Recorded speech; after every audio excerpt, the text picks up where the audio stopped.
Hey, do you want to come over and make a pot of tea, bring your favorite crystals? We could talk about our birth charts, spirits, the latest house spells we've been doing. Welcome to the neighborhood. I'm that witch next door.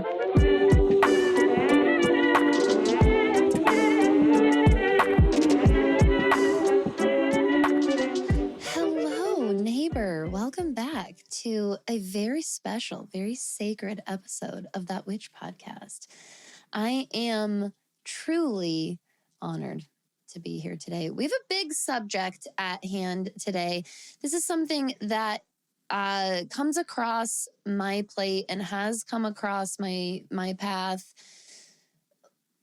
more times than almost anything else. It's right up there with the most common astrology and tarot questions that I get asked. I get asked about working with deities. I share some of my own deity work here on the podcast and in my content and in my work in That Witch School and with my clients. It's a huge, huge part of my own personal craft and spiritual practice. And it is something that is so unique, so special to each person that it's gonna be a challenge. I've got my work cut out for me today to consolidate the most important information for getting started for just one episode here. But I know that we are going to be able to get into so much value today. So if this happens to be your very first time here at That Witch podcast, let me be the first to welcome you to our magical little neighborhood here. My name's Danny. I'm That Witch Next Door. I'll be your host, your guide, your mentor, your instructor, your spiritual bestie in all things modern witchcraft and cosmic and pagan living. I don't use the big P word all the time. I don't use pagan all the time. I'm absolutely a pagan. I would identify as a pagan. I'd certainly fall into that category. I have no aversion to the term. It's just not the first one that I grab or reach for. Witch is just always right there, and the one that the one that fits and feels good. And I'm, it's just the hat I grab off the shelf. But pagan really truly is this huge umbrella term that a lot of different terms and practices and lifestyles could fall underneath. I think that one of the biggest traits, markers, connecting threads, for anyone that considers themselves a pagan is this is somebody who has a unique and complex definition and understanding of God or higher power is probably a most accurate term for what I'm trying to say in this particular moment. And it is this multi-fractal understanding and definition of higher power. That's the most open and general term I can give you, because within that falls all kinds of different specifications. And you've got pagans who work with different types of earth energies and earth spirits. Through the spirits of nature and the spirits of the world around us. You have pagan, meaning, someone that works with a pantheon of deities, a specific pantheon of gods and goddesses. You have wide across the spectrum and everywhere in between all these different, types of practitioners and believers that would identify with this term pagan. But I think that one of the most common or the most common connecting thread is that a pagan's idea of higher power is very complex and multifractal. So an even broader way of labeling this, I guess, would be polytheistic. So someone that believes in multiple divine beings or entities. I don't know if you've noticed that right off the bat, I haven't used the terms gods and goddesses much yet. And that's because I want you to understand that, honestly, for how many fucking gods and goddesses there are that you can work with, gods and goddesses is still in and of itself only like, you know, one category of this multifractal understanding that I'm talking about. So I have in my years as a witch, in my years as a learning witch, and all of the different people that I have met and talked to and connected with and listened to and read from, I feel like I have met this huge diverse pool that so many, like seriously, so many of the individuals within that pool would identify with, or at least agree, yeah, you could call me a pagan. But I can barely even begin to describe to you how diverse that term is and what it and how it's defined and what it means for each individual that would identify with it. Which is an add-on. Okay. So pagan and witch do not have to be together. They're not mutually exclusive terms. You could be a witch and not a pagan, and you could be a pagan and not a witch. Often there are pagan witches. It's very, very common, to the point where people think that they're interchangeable terms, but they are not. A witch is specifically a practitioner of magic. Okay, so there's specifically this ritualistic, magical energy work. I think that magic would be the connecting thread among witches, quite honestly. How they each define magic and work with it would be about as fucking diverse as the concept of higher power that I'm talking about. But I would say that magic would be the connecting term among witches. Pagans often are magic workers, often believers in magic. Don't have to be, though. Not necessarily somebody who does spell work and ritual work. Again, you learn these things by meeting people and talking to them and hearing about what their beliefs are and listening to what their beliefs are. So I'm going to say it now, and I'm going to say it many times throughout this episode, but research and learning, as usual here on That Witch podcast, is my number one advice and my biggest takeaway for you from this episode today. Open up. If you're interested in working with deities, if you're curious about working with deities, open yourself up to the gift of the world of research. And honestly, we'll get into this. There's no right or wrong way to work with a deity as far as traditional rules of like function versus dysfunction go. So there's not like, if you do it this way, it works. And if you don't do it that way, it won't work. No.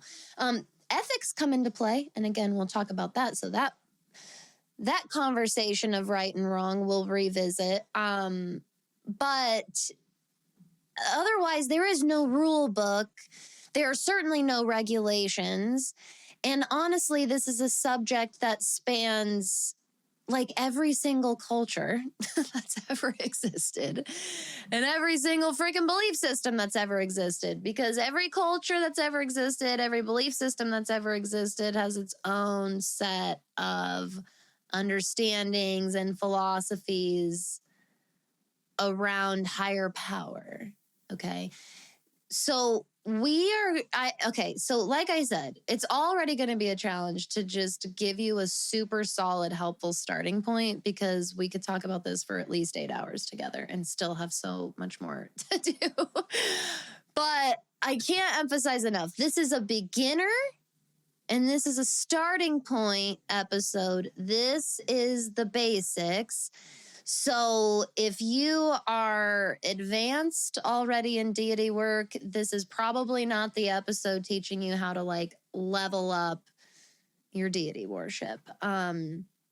This is for witches, pagans, energy workers, modern mystics who are curious about, interested in, or even feeling called to working with a deity or working with deities, or they've heard a lot about it and they want to know more about it.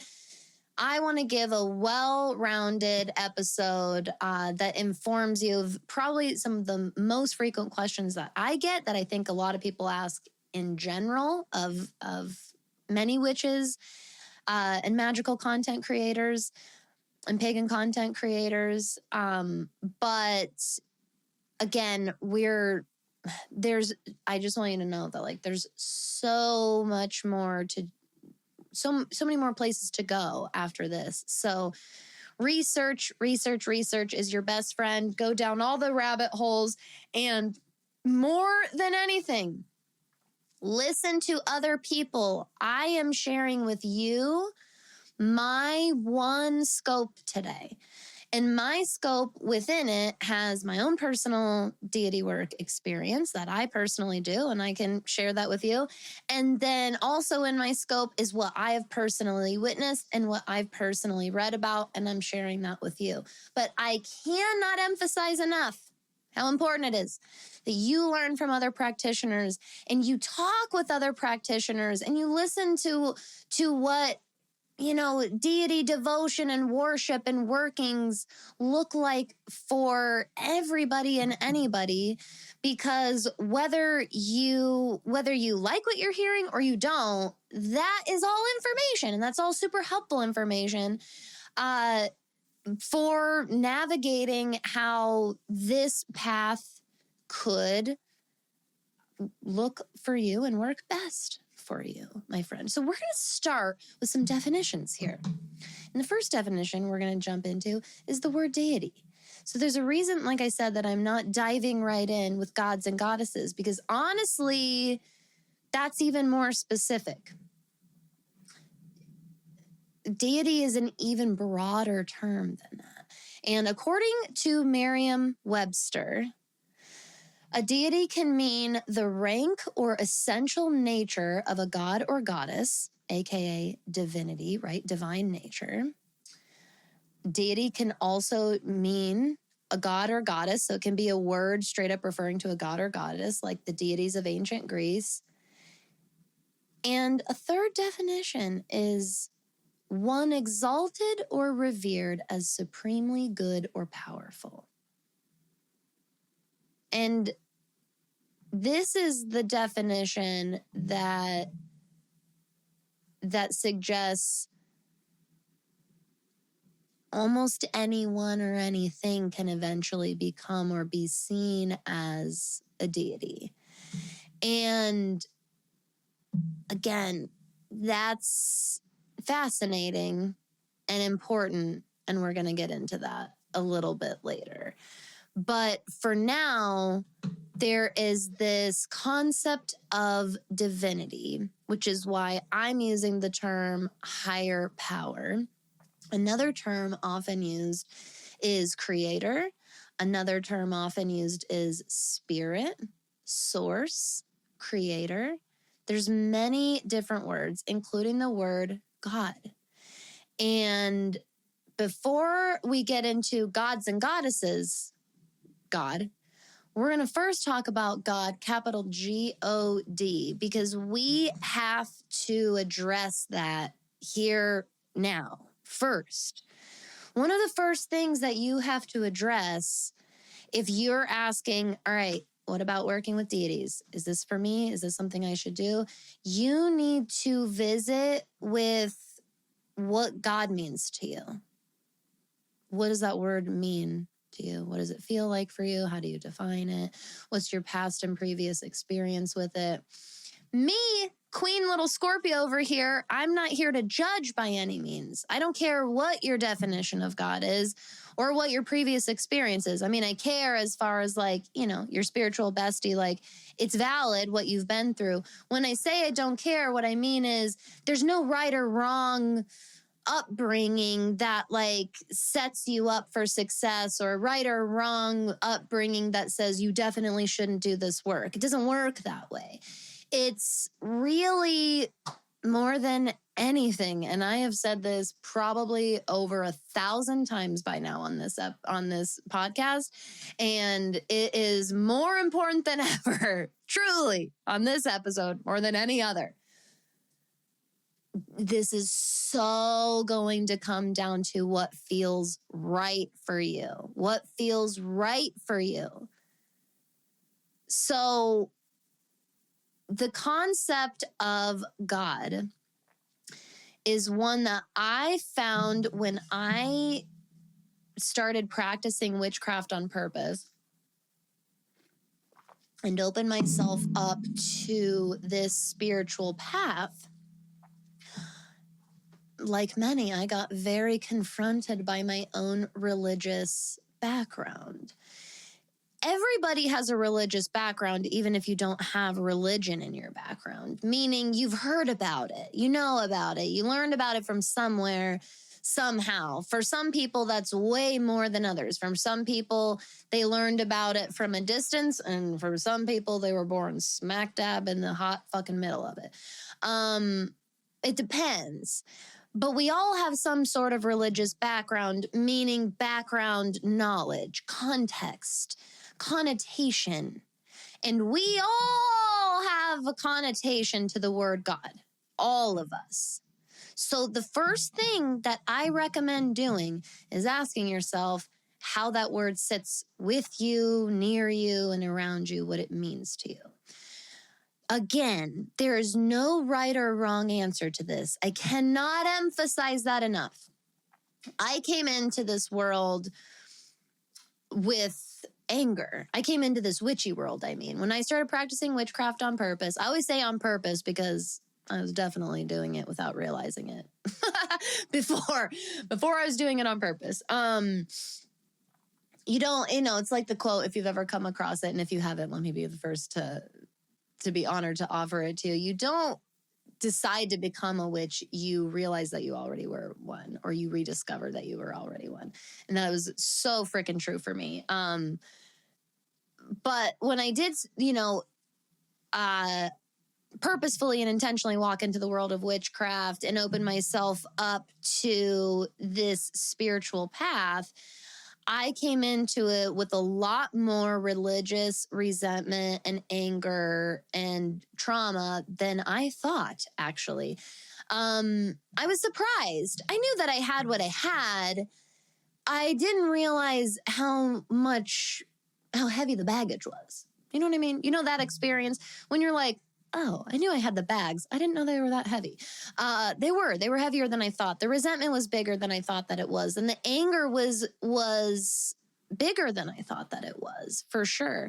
And I had a weirdness if you would have asked me, then what I just asked you, how does that term God sit near and around you or whatever, I would have been like, I don't know. It's weird. It weirds me out. Discomfort is what I would have described. And that's because I was so mixy-uppy. So, is that a Bluey quote? It's Bluey inspired. I was a ball of feelings and thoughts. I had religious background that was unhealthy and unethical, that happened to me, that I watched, I learned about.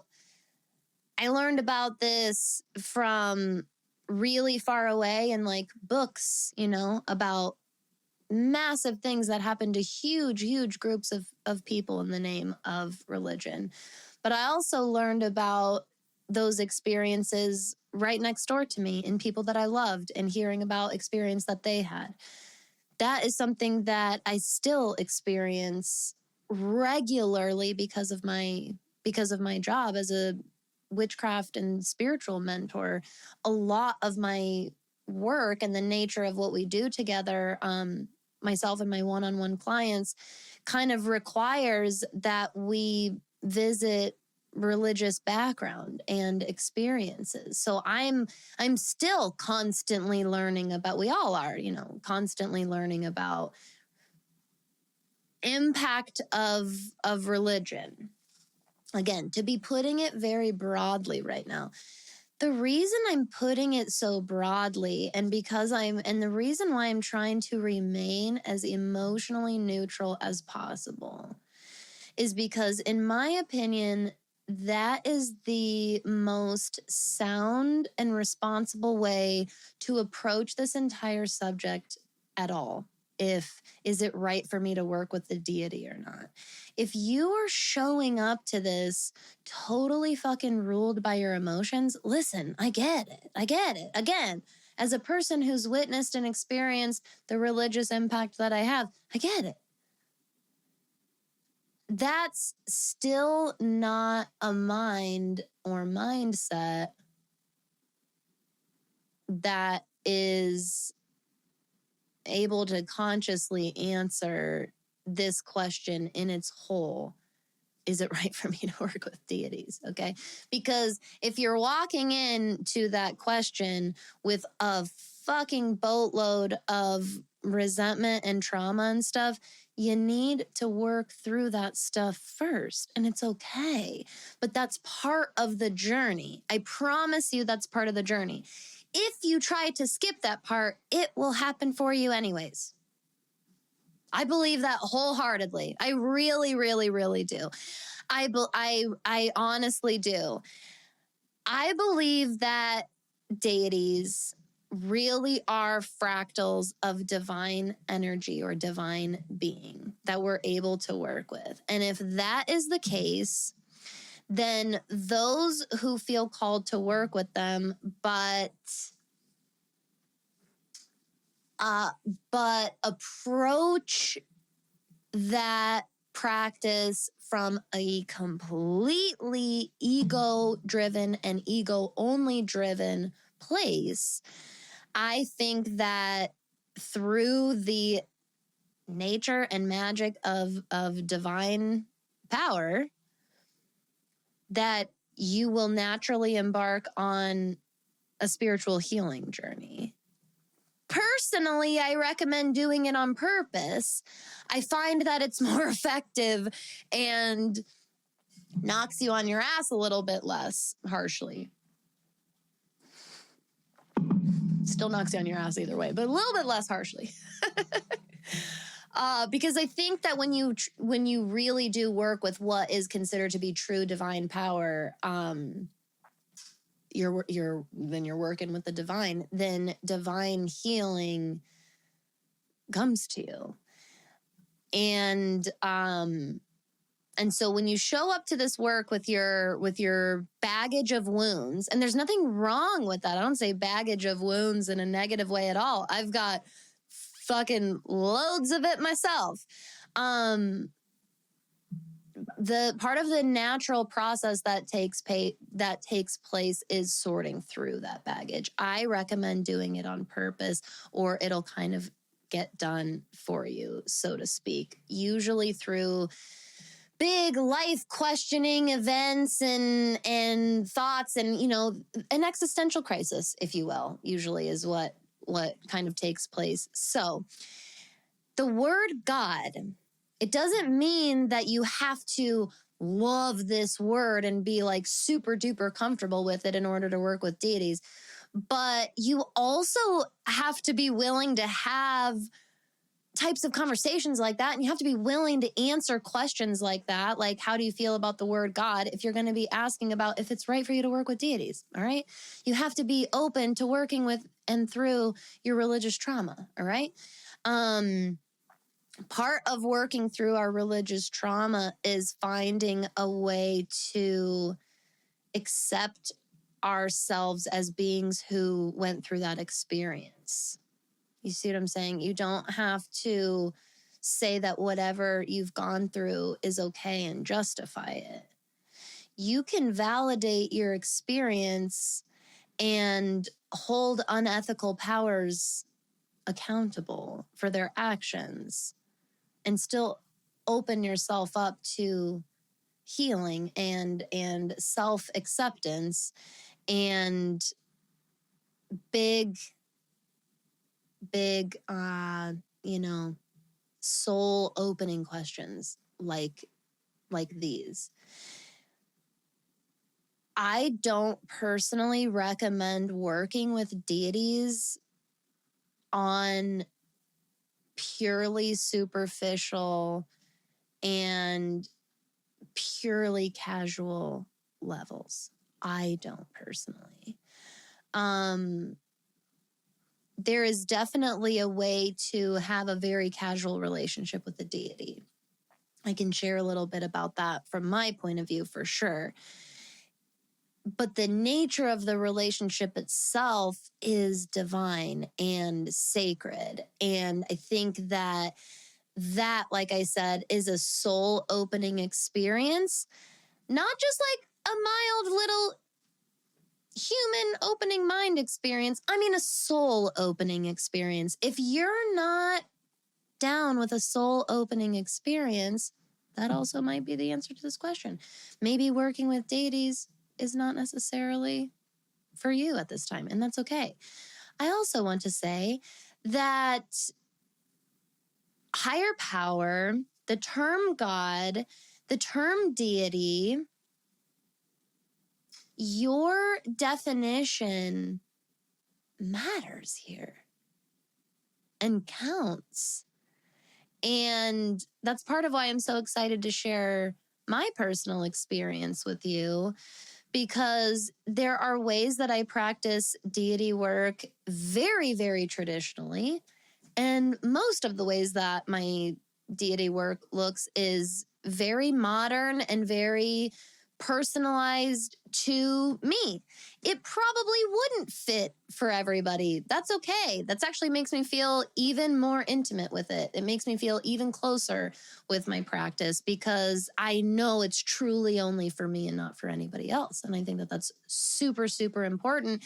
And I think that's where things can start to get a little sticky, icky when we share our spiritual practice online for the wrong reasons. I don't think that there's anything inherently wrong with sharing your spiritual practice online. Your motives and intentions behind that do impact that heavily, heavily though. And I have watched people who work with big deities, big, powerful, ancient gods, kind of fuck around and find out a little bit. And that's okay. Again, I think that that's an example of healing, finding that person. Again, divine power is like, all right, gonna work with divine power. Here's a big divine lesson for you. It's just a little bit easier to go through those big divine lessons when they're not like public for everybody. So again, that's why I think that your motives and intentions do matter in why you want to work with a deity, and also how much of your practice you share with others, especially the full and complete public. You're going to encounter a lot. There's a lot of rule followers in the deity and pagan worship community. Okay. There's a lot. They drive me a little bit crazy. Basically where they're coming from is or what their basis, everything they're basing their intentions off of is if you're going to worship these ancient gods, then you should do it the way ancient people worshipped them because it's an ancient god, so you should follow those ancient practices. Makes sense. I get it. I really do 100% understand the mentality. I do. Not to be a dick about it, but it's also a little silly. It's also a little silly. We're talking about worshiping ethereal, divine, invisible beings. Do you know what I mean? Like, let's just get super straight up with each other here, okay? Anybody out there that tries to write the fucking book on, this is the way that you can worship Hades and that's not the way that you can do it because an ancient person wouldn't have done that. This time of year is not actually associated with Hades. It's really this time of year because the ancients did that. Listen, Jesus H. Christ, listen to me. I get it, and I am somebody who has profound respect and reverence for historical accuracy. It needs to be protected. It serves such a magnificent purpose. And I don't care if the year is 14 fucking thousand BC or circa 2025 right now, or anywhere in between or outside of that. No human being, let me repeat this, no human being knows the right or wrong way to worship a higher power, because guess what? We don't fucking know anything about it. We don't know.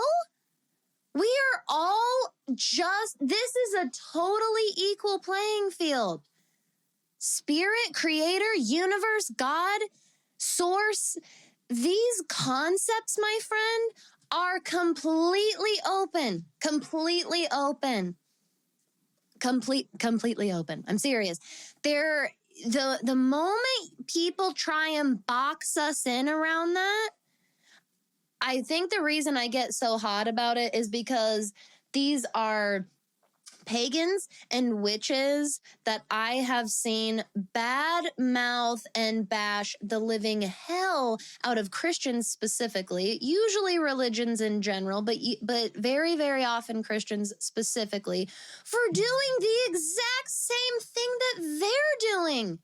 The whole reason that person usually is bashing Christianity or Catholicism, again, usually, and all religions, especially, all the main religions go under the knife in the witchcraft community. And I totally get why and where it comes from.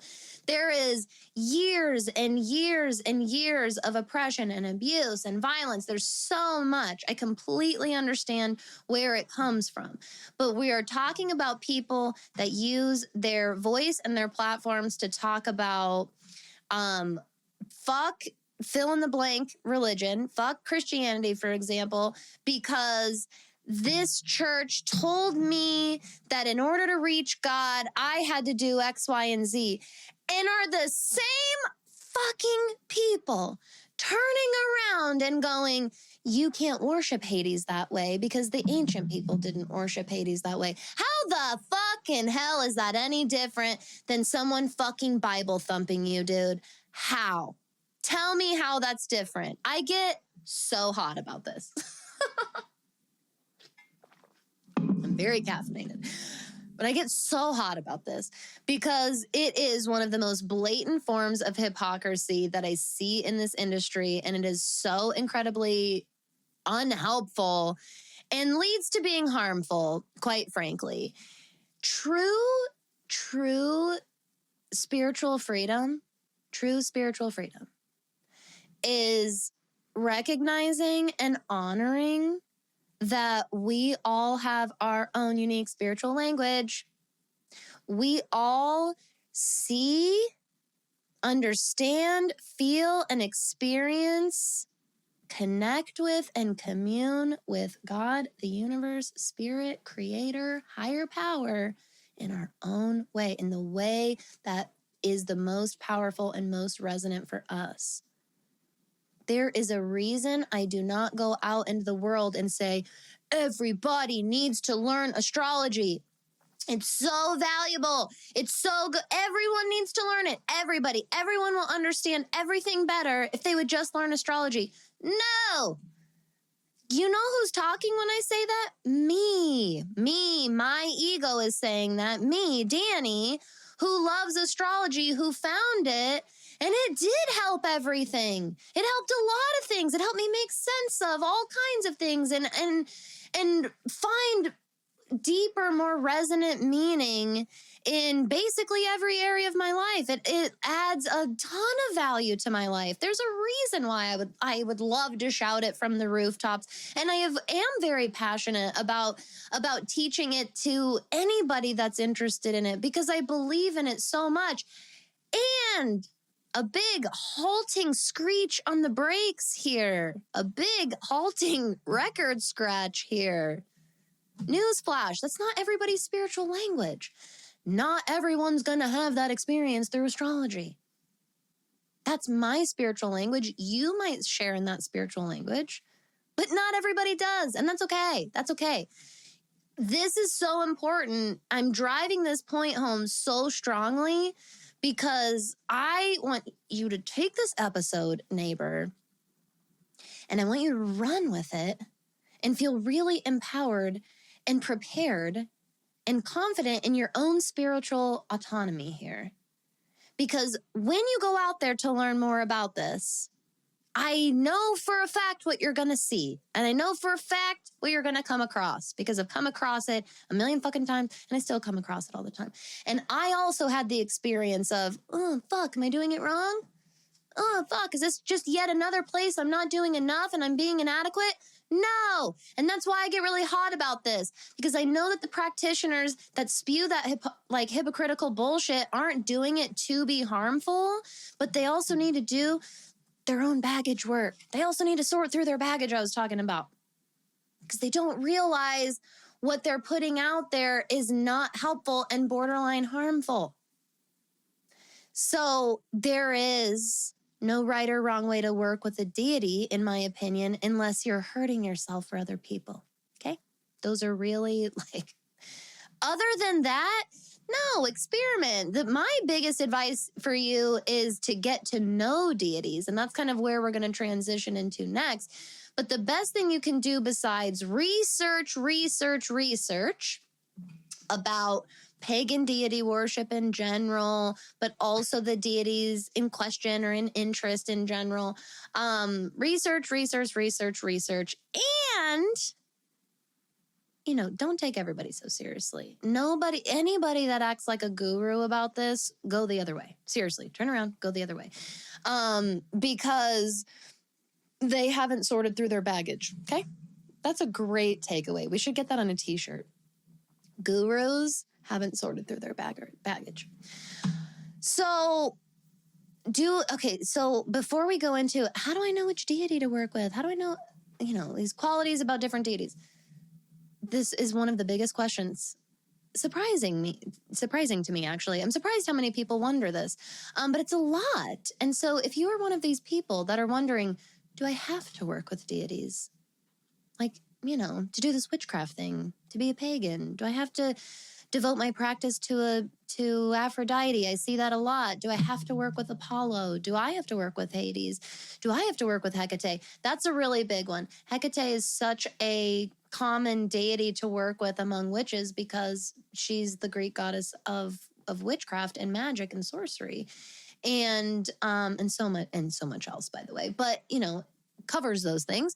And I think that there's a lot of practitioners that feel like, is it bad if I don't work with Hecate? No, it's not bad. And no, you don't have to work with deities.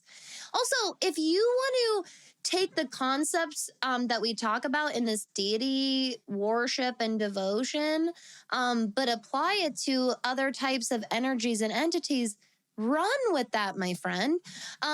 You do not have to find a certain pantheon. You do not have to just work with the Roman pantheon or the Norse pantheon. You don't have to study you know, you don't have to limit your study and your work to your culture and background. And also listen to the cultures who have been working with those pantheons. Learn about their ceremonies, learn about their traditions and practices, learn about their lifestyles and their philosophies.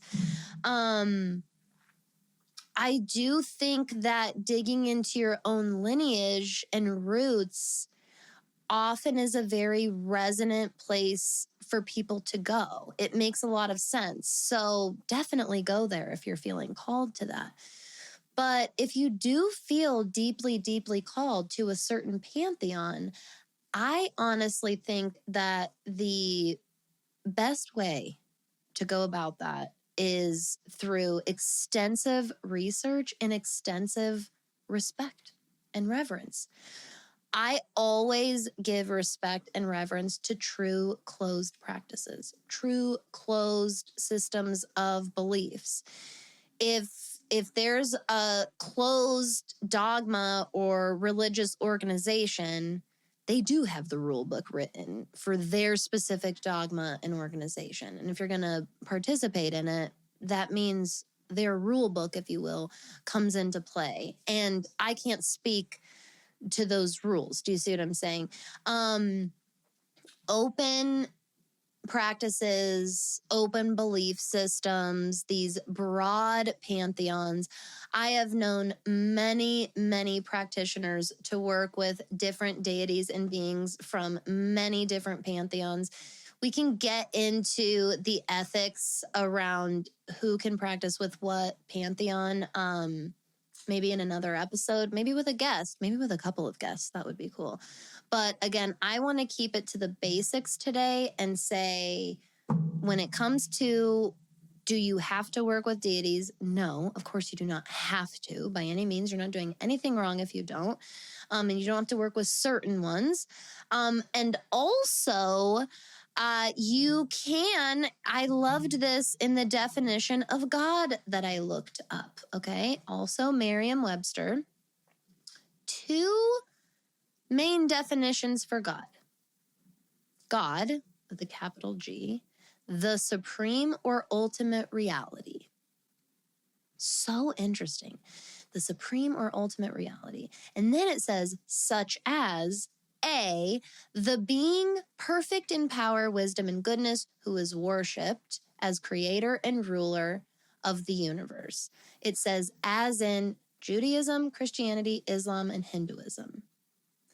Or B, the incorporeal divine principle ruling over all as eternal spirit, infinite mind. That's the Christian Science definition, it says.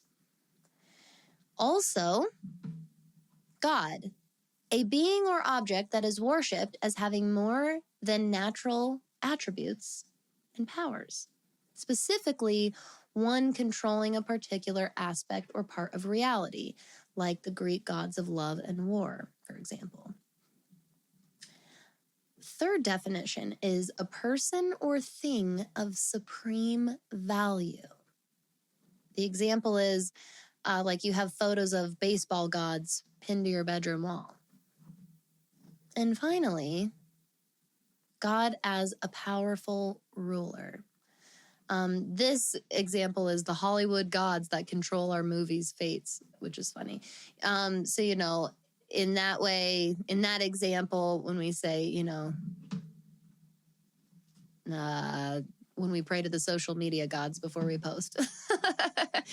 I love this because this means there is no definition, by the way. It means that depending on who you ask and where they're from and how they were taught and how they were born themselves and how all of that came together, that's what God means. This means that you get to decide. You get to decide. I work with Hades is my patron deity. I consider myself to be a daughter and devotee of Hades. I also work with his wife, Queen of the Underworld, Persephone. My official one-on-one relationship with her is a little bit newer than my relationship with Hades. I worked with her for a little while, but I did not devote until not that long ago, actually, in the last like year or two. Persephone and I had some work to do before that, not in a bad way at all, as in we had, she helped me sort through some package first. And you'll find that I don't recommend finding a deity thinking, oh, I've always been interested in this deity. This is so amazing. I devote myself now. Some of the best advice I ever heard or learned about on my beginnings in this realm was you don't have to devote. You don't have to devote right away. You don't have to commit to shit right away. You can just work with a deity for a while and just get to know each other, get to know how that work is, get to know what that energy feels like for you.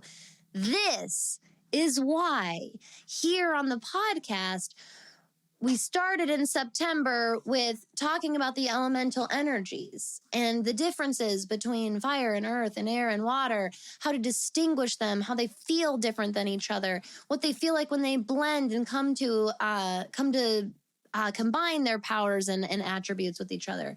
We used all of that context to move into spiritual communication. Everything we've been doing has been purposefully leading to this point, this episode, truly, so that I have 2 months of context to give you. I have 2 months of reference points to say, remember that the first important place to start is getting comfortable and working with energy in general in the first place. This is what I recommend.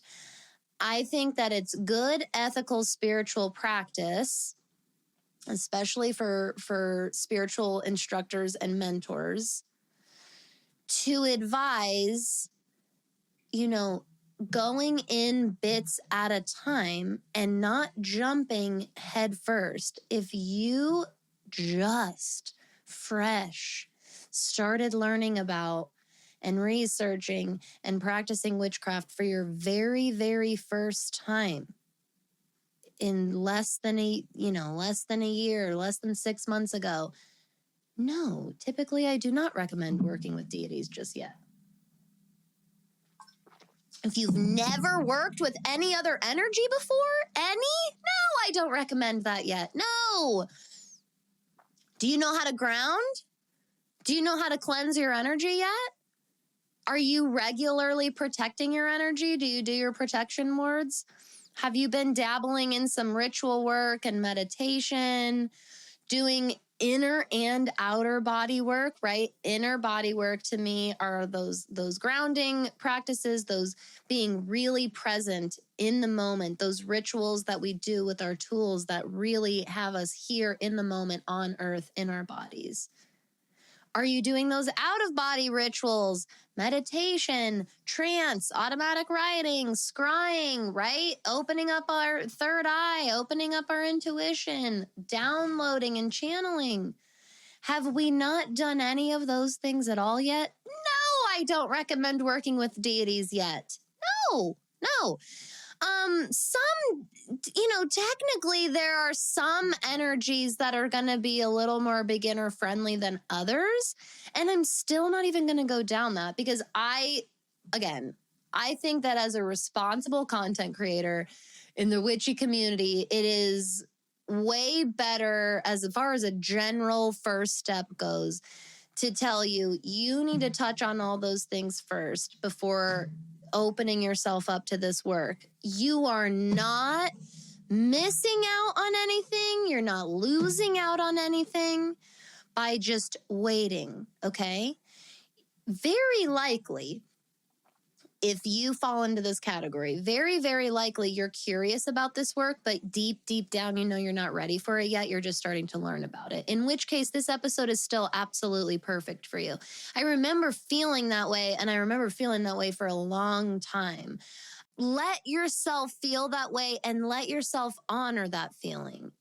Anybody, I don't care how long you've been a witch, whether it's a short time or a long time, if you're having that feeling of, I'm very curious about this, I am feeling called to this, but I don't think that right now is the right time. I don't think I'm ready yet. You're probably not ready yet, and that's okay. Listen to and honor that feeling. Do the research first. I researched for a long time, and then I remember going, okay, I feel ready. And once I opened up to and admitted to feeling ready, I realized that I think I have a deity that is either reaching out to me, is with me, that I'm meant to work with. I didn't quite feel that before I admitted to being ready, until I fully realized. And once, so I remember feeling called to deity work for a long time, but not feeling ready. But I would read about it all the time, and I was in tons of free, like, witchy Facebook groups back then. But honestly, sometimes those can be a cesspool, to be honest, because Facebook can be the fucking Wild West. I swear to God. But other ways you can be a part of and a witness to different witches in the community is just by following different witchy content creators and reading comments from people. So there are lots of witchy creators whose content is based on a specific deity or deities that they work with. Those are excellent accounts to follow and learn from, both in what they post in their content and also in the comment section as well, because a lot of people will share their experiences there. So I was in that observing and witnessing and research place for a long time. I remember feeling ready and, like, consciously, like, opening up and going, okay, like, I think this is time. Like, I'm there. I want to do this and I'm ready. And it was like, as soon as that switch flipped, I was like, who is this? I didn't even know there was a who is this to ask in the first place. But once that switch flipped, I was like, who is this? And then my research got more specific after that. And I started looking into how do you know what deity to work with, or what deity's right to work with, or if a deity's reaching out to you. And now, as a witchy content creator myself for quite some time, that is a question I also get asked a lot. Both of those are, how do I know which deity to work with? And how do I know if a deities were reaching out to work with me? Well, there is no singular answer to either of these. I love reading about and hearing how other practitioners came to their specific deity and worship practices. I love learning how people found this god or goddess or this pantheon, because they're usually some of the coolest spiritual stories. Mine was very, very similar to that as well. So I was opening up to it. I finally said I was ready. Then I got to this place where I was like, who is this?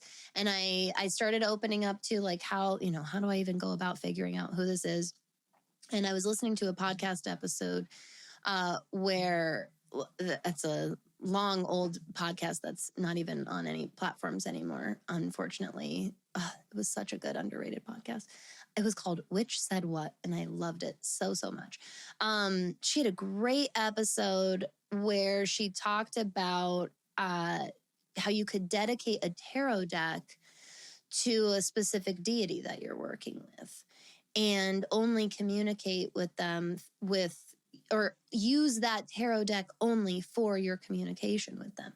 And it was in hearing her say that I was like, oh my God, duh, my tarot deck. I was already a professional tarot reader. And, well, sorry, YouTube. I got to plug the computer in. There we go. I was already a professional tarot reader. So I thought it was hilarious that I hadn't thought to pick up my cards and just ask. But you can do that, by the way. If you don't already realize that, you can pick up the cards and you can ask. And what I did was I went online. I think I went on Pinterest. Maybe I went into one of my Facebook groups back then, but I'm almost positive I went on Facebook or on it. Pinterest. That was like a meta glitch. Facebook, Instagram. It was Pinterest. I went on Pinterest. And I'm pretty sure I just searched Deity tarot spread. I'm almost positive. There's a billion spreads out there for it. What I did is what I love to do with spreads, and I love to do like cherry picking. So I do this with recipes too. So if I want to make pot roast, like for my first time or my first time in a while, and I need to look up a recipe to refresh, like, you know, the oven temp and times and stuff like that. What I do is I look up a handful of pot roast recipes and I kind of take it all in and then do what works best for me in my kitchen, the tools and ingredients that I have.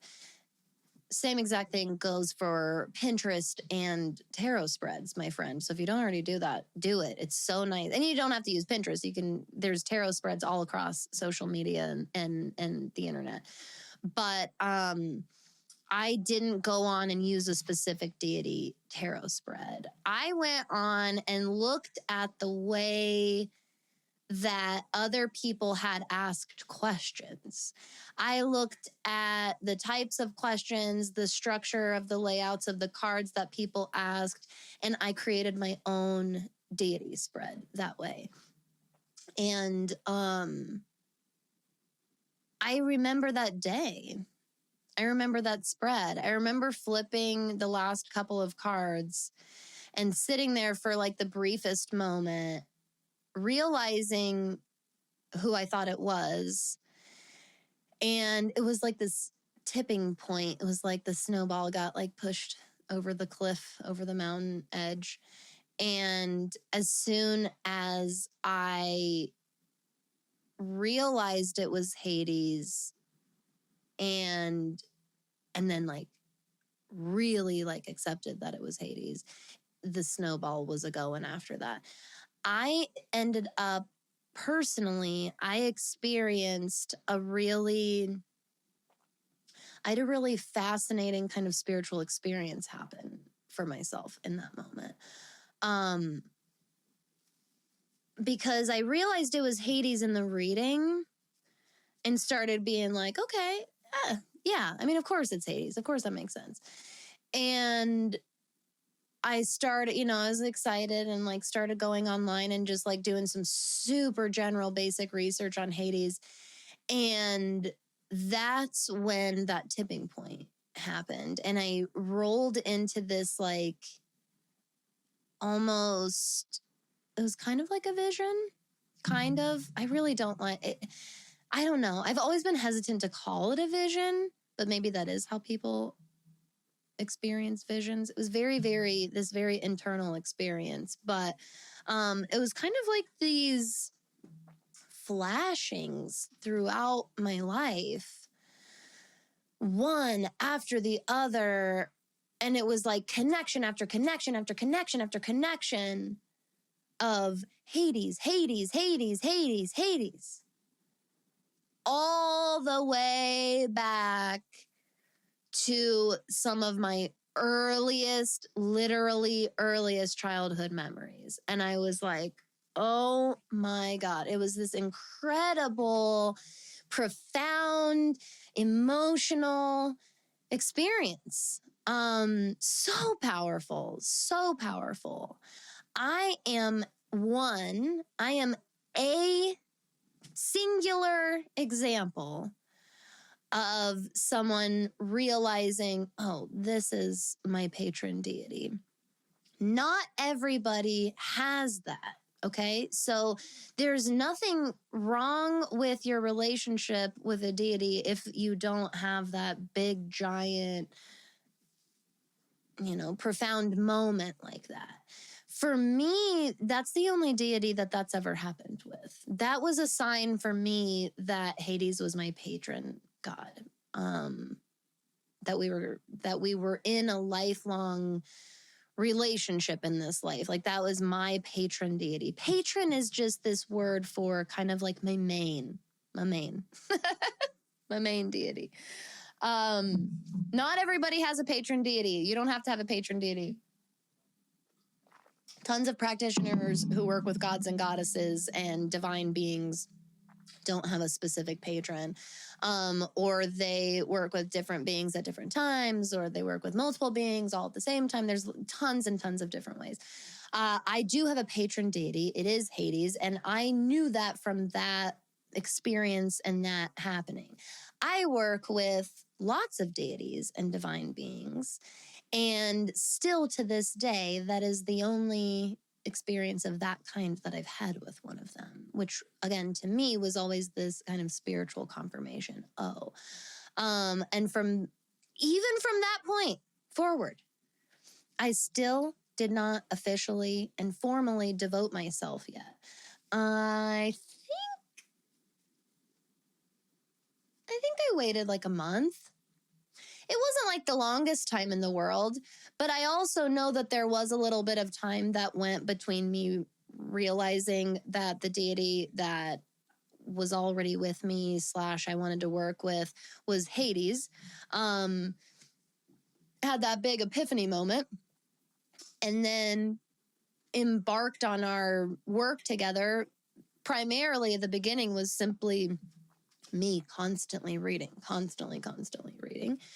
And it was probably a few weeks or a month or so after that I kind of did a formal dedication and devotion ritual to mark, you're my patron deity and I'm a devotee, and I'm open to the lessons that you're going to gift me through the work that we do together, essentially, is what I did.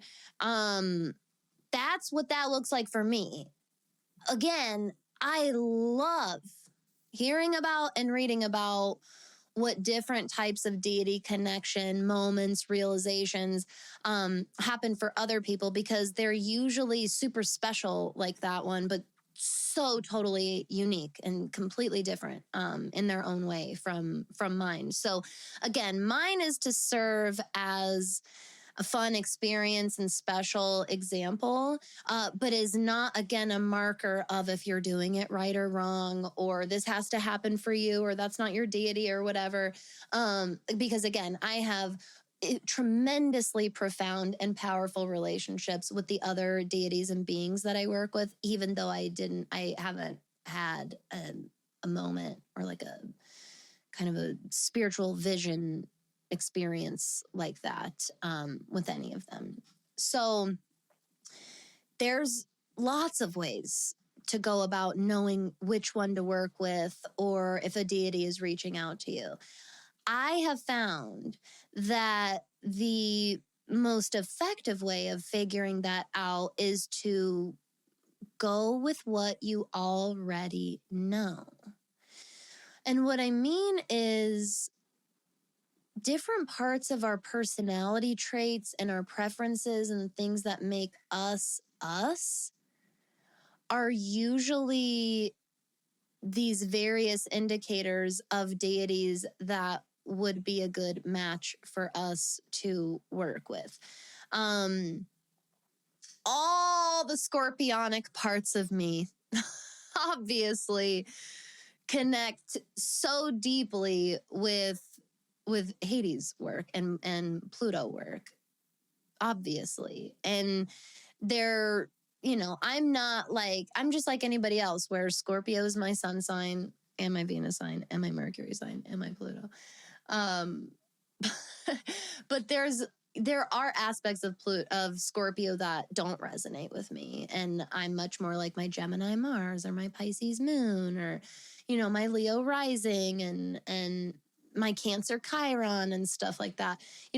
We have these other parts of ourselves, but there are these like very massively scorpionic parts of me that resonate deeply, deeply with different correspondences associated with Hades, and those definitely came through as like, oh yeah, this totally makes sense.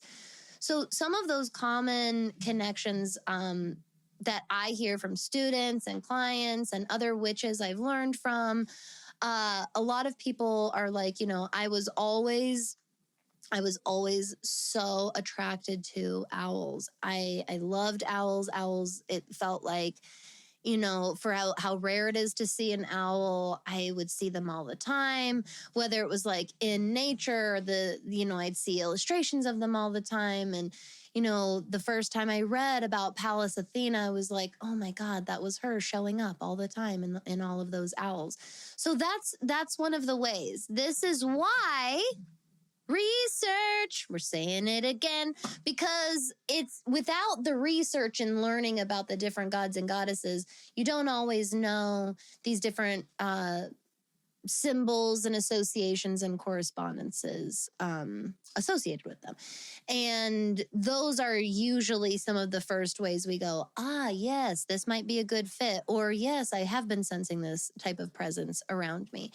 So if there is a specific symbol or animal or color or archetype or theme that seems to revisit you over and over and over and over again, one place to start is by looking up what deities or what gods or goddesses are associated with that said thing, whether it's crows or hawks or tigers or the color black or skulls or swords or feathers or nature and flowers. There's so many. There's so many. Maybe it's something from the ocean, and maybe an oceanic deity has been calling to you. Maybe it's a forest being that's been calling to you. Maybe it's a chthonic deity, an underworld deity that's been calling to you. So you want to start with what you know and what's already calling you, because very often they are already associated with that, or they're a part of the reason that you're called to that thing in the first place.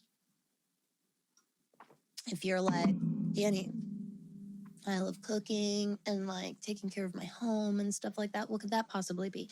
Look up deities associated with the hearth and home. Now, this also means that you don't have to have some profound, like, the heavens opened up and the angel choir began moment. You don't have to have that to know that a deity is right to work with. You are allowed to open yourself up and do your research and go, oh, I'm very intrigued by this name, by this being that I'm reading about. I'm going to do some more research. I'm going to dabble in this a little bit. And that's why you don't have to devote right away. You can also just start by reading more about them, and simply reading more about them because you're just interested in them. And that can be the start to lots of devotional work.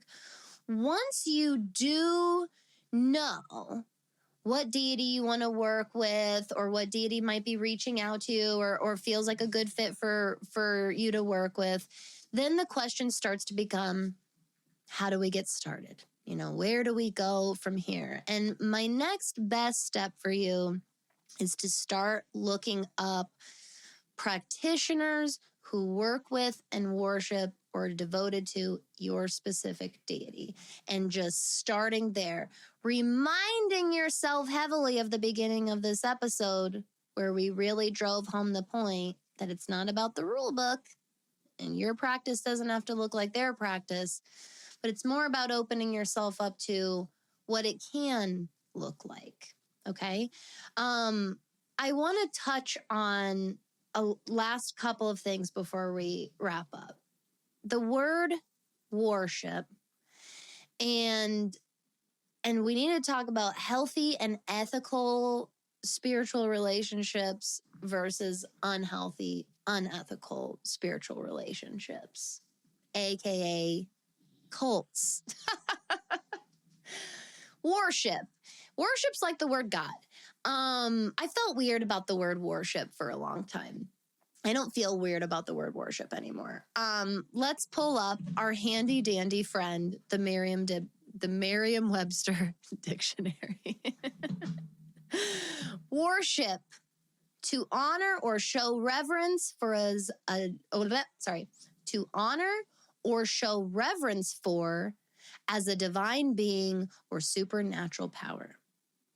Also, worship can mean to regard with great or extravagant respect, honor, or devotion. There is an intransitive verb where worship can mean to perform or take part in worship or an act of worship. Now, when we hear the last one, that's where we feel a little icky, isn't it? When we hear the first two, we're all right. To honor or show reverence to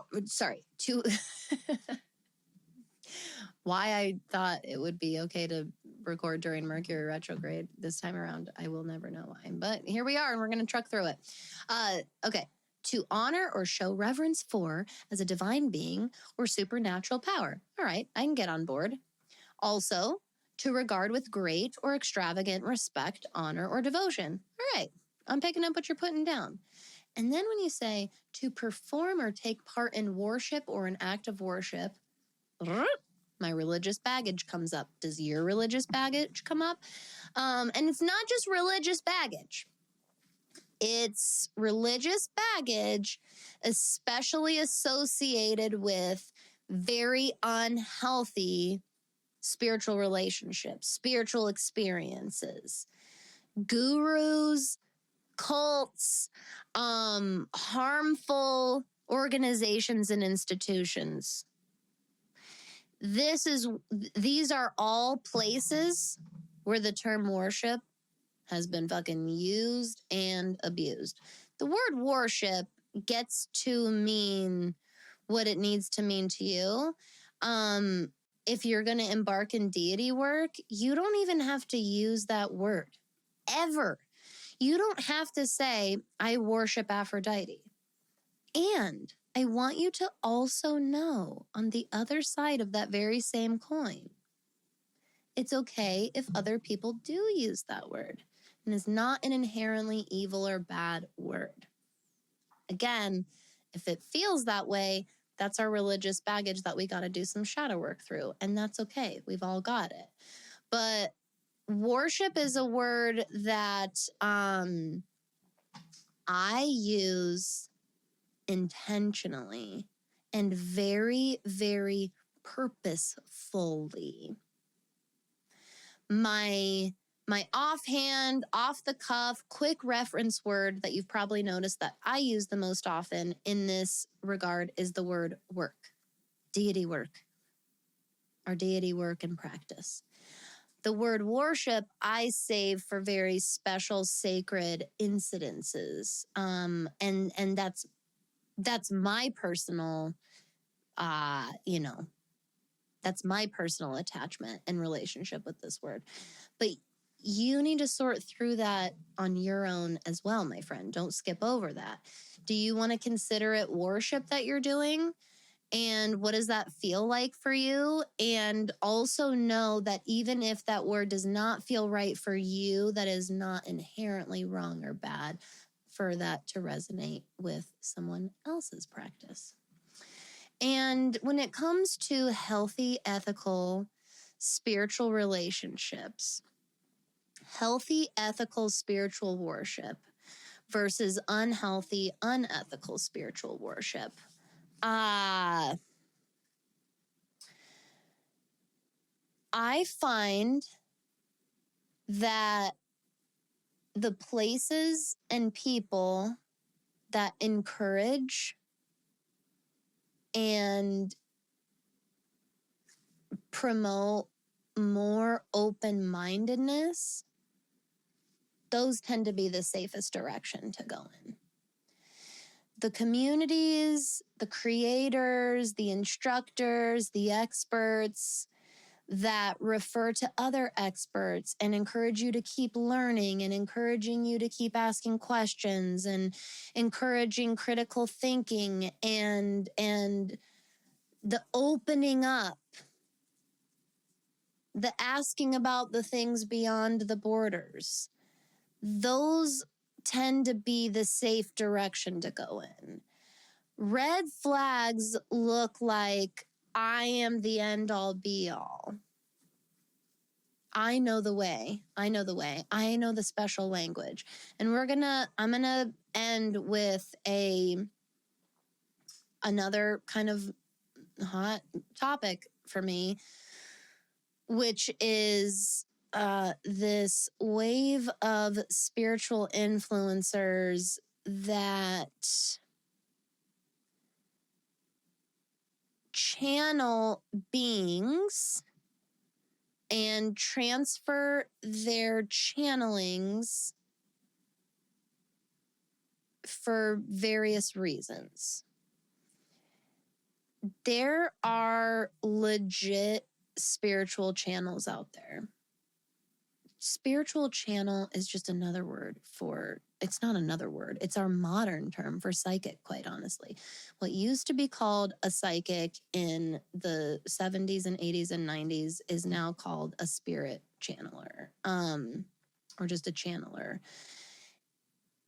And just like in the 70s, 80s, and 90s, as we know, especially in hindsight, there's the legit and the role models and the people out there, again, promoting open-mindedness, asking more questions, broadening the spiritual conversation. And then there have always been those that are looking to gain from the spiritual conversation, make money from it, get famous from it, build from it, exploit it, rip people off, harm people. I mean, it gets worse and worse. There's, some people just use it to make a bunch of money and rip a bunch of people off. Some people use it to literally control other people. And this is important to talk about. It's important to talk about. It's also more of a slippery slope than we realize. And I think that one of the best things I can send you away with today is a stronger sense of discernment, which is exactly why I'm telling you research is probably my biggest takeaway I want you to have from today. Because I want your sense of discernment to be even stronger. It is a slippery slope. It is a slippery slope. The people that learn different spiritual tools and skills and languages and the ways in which they go about utilizing them, especially in a day where it is easier to reach more people than it ever has been before. You have to understand that spirituality is one of the most sacred parts of our human lives, and it is a part of your life that you should protect the sanctity of by vetting who you learn from and walking or running the hell away from the red flags as you see them and witness them. And I think that one of the biggest ways we see this is in anybody that acts like they are the one mouth to source.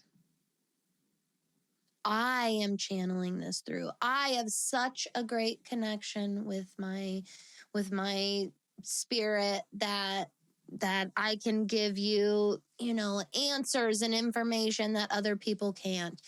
There's this kind of singling themselves out in this special kind of glamorizing and idolizing, self-idolizing way. It's the God complex, if we're calling it what it is. And the people who really work with divine beings, I have found the people who really, truly work with divine beings and actually do the work, you know what I mean? They're some of the most humble fucking people that you'll ever meet. So humility is a green flag, okay? because they should be a person who admits that they're also learning. They don't have all the answers. They also try to keep an open mind to new experiences and new wisdom, etc. So I hope that this is helpful and inspiring. I've been looking forward to doing this episode for so long, and I wanted to do an episode that was going to set us up for the most success possible in the deity workshop that I'm hosting for my members inside of that witch school.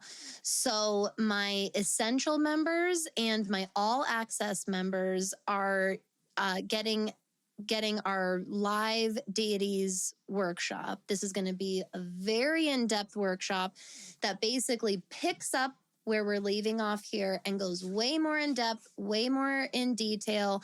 Also has that live Q&A aspect with me. If you're interested in that at all, please, we would love to. This is an excellent time and reason to join that witch school.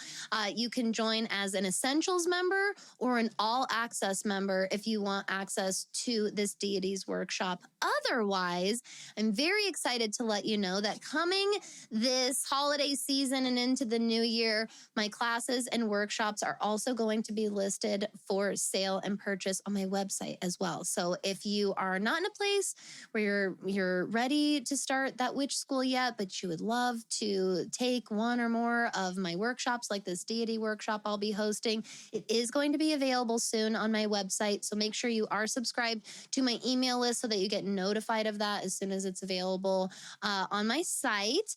Otherwise, again, I cannot wait for this class in that witch school with everybody. I really, really wanted to provide as much helpful context as we could now in the free episode so that we could just hit the ground running in the episode and get right into the good stuff. So I hope that today answered a lot of questions. I hope that it bolstered you with some confidence and preparation and knowing that your spiritual language and your spiritual autonomy truly is yours. So please let me know if you have any questions about what we went over today. Let me know if you have questions about the workshop or anything like that. I am so incredibly appreciative of your time today, neighbor, and every day. It is always, always an honor to be in spiritual conversation with you. So until I see you next time, my friend, I want you to make sure that you're out there staying safe. Let yourself have some fun, of course, and stay magical out there. What is that witch school? That witch school is my magical monthly membership that combines safe, welcoming, nurturing community with quality, ethical witchcraft and astrology education. This is like Patreon meets social media, but better. We have monthly calls hosted and guided by myself, as well as multiple instructors within our school. An incredibly beautiful and supportive community of like-minded witches, all built from the neighbors within our neighborhood right here. Plus, there is a just astounding library of resources and content that is always growing, and so much more. You can go back and listen to my episode on the podcast called Welcome to That Witch School 2025 for all kinds of details and information on the membership, the different plans you can subscribe for, pricing, and frequently asked questions, everything that you need to know. Or you can always send me a direct message or email if you ever have any questions. You can get my contact information in the show notes below. And when you're ready to join us, you can go to thatwitchschool.com and find the plan that works for you and join our magical community today.